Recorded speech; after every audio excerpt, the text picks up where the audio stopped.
Bem-vindo ao Destilado Literário. Se você ama livros, este é o seu refúgio. Inscreva-se no canal, curta e ative o sino, para mergulhar em histórias incríveis e ideias que inspiram. Vamos ao destilado de hoje. Imagine um mundo onde as guerras não são mais travadas com tanques, soldados ou bombardeios. Onde o campo de batalha se deslocou para as redes sociais, os corações e as mentes das pessoas. Um mundo onde revoluções parecem espontâneas, mas talvez não sejam tão orgânicas quanto parecem. É nesse cenário que o livro Guerras Híbridas, de Andrew Korypko, nos convida a mergulhar. Ao longo da história, as guerras sempre evoluíram. Mas, segundo Korypko, estamos diante de uma nova fase, mais sutil, mais estratégica e, de certa forma, mais perigosa. Ele propõe que especialmente os Estados Unidos têm utilizado um novo tipo de guerra indireta para influenciar ou até mesmo derrubar governos em outras partes do mundo. A isso, ele dá o nome de guerra híbrida. Mas afinal, o que seria essa tal guerra híbrida? Tudo começa com um conceito que à primeira vista pode parecer pacífico: as revoluções coloridas. Elas já aconteceram em diversos países e na superfície, parecem movimentos populares legítimos. No entanto, o autor sugere que na maioria das vezes, elas são cuidadosamente planejadas. A inspiração, segundo ele, vem de Edward Bernays, considerado o pai das relações públicas. Bernays acreditava que era possível manipular a opinião pública usando técnicas de psicologia das massas. E é exatamente isso que, segundo Korypko, tem sido feito: criar uma narrativa que pareça vir do povo, mas que na verdade é plantada por interesses externos. A mídia social entra aqui como uma ferramenta poderosa. Plataformas como Facebook, Twitter e YouTube se tornaram armas nessa nova guerra.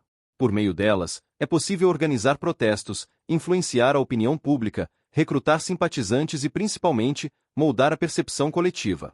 Esse tipo de mobilização cria o que o autor chama de mente de colmeia, um coletivo de pessoas conectadas, com pensamentos semelhantes, prontas para agir como um enxame quando um gatilho é acionado.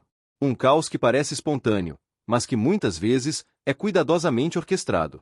Nessa fase, a figura de Gene Sharp ganha destaque. Ele é conhecido como teórico da resistência não violenta e catalogou centenas de formas de protesto pacífico, como greves, boicotes e ocupações.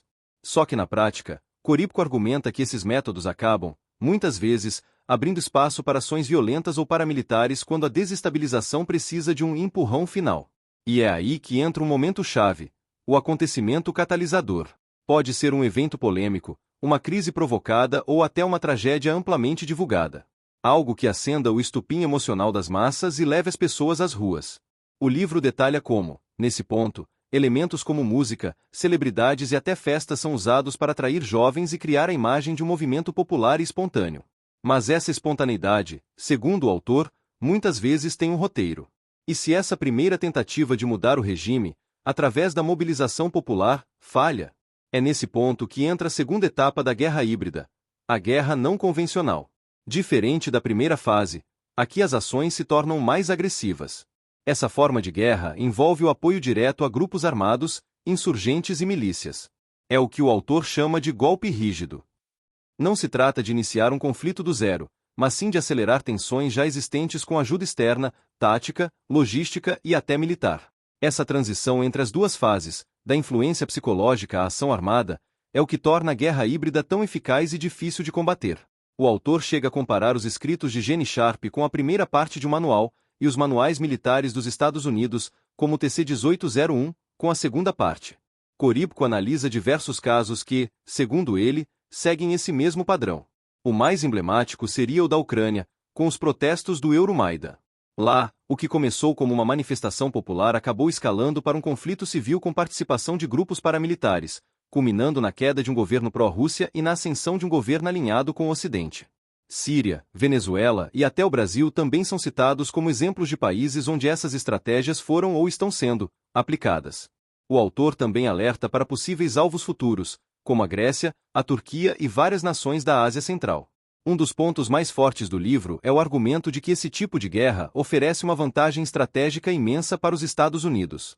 É mais barata, mais difícil de ser atribuída diretamente ao país e muito menos arriscada politicamente do que uma intervenção militar tradicional. Ao usar grupos locais, redes sociais e propaganda, é possível desestabilizar governos sem colocar um único soldado em campo. Mas e os países que são alvos dessas ações?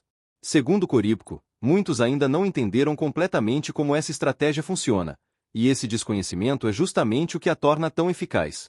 Para ele, a chave da resistência está no fortalecimento da soberania informacional, no incentivo ao uso de plataformas nacionais e na construção de uma autodefesa social e cultural. Guerras Híbridas não é um livro simples.